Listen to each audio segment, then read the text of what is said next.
In fact, Bethany pretty much is a suburb of Jerusalem now, that if you're standing on the Temple Mount, you can see Bethany, amidst all the other things you can see of all the stone buildings there.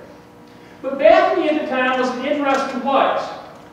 We think it was a place where the sick were cared for. The term Bethany actually means the house of figs. So they got dates. Dates are pretty good. They treat those rascals like desserts. I could do without them, but they were not kind of like a Hostess Twinkie or anything, but they are pretty good. So, at Bethany was a place where they cared for the sick. In the synoptic stories of the same particular story, they talk about this meal taking place at the home of Simon the leper. But John's a little bit different. And if y'all students of Ephraim, the wrong question to ask is what? Which one is right? It's not important. In this story, Jesus is not gone into the cities.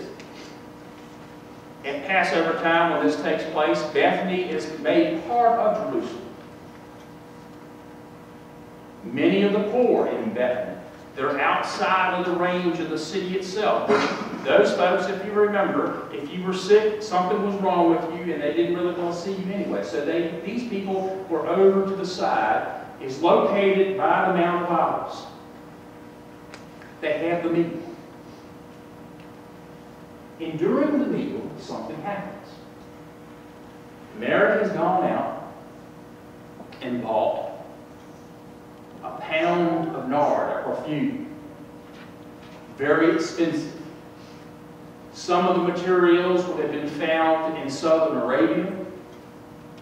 Some of the balm, the sappy stuff would have been found in India. Very, very expensive. And during the meal, she pours this perfume on his feet.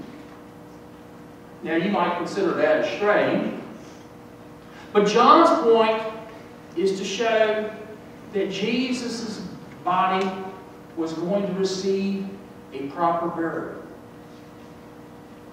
after his death.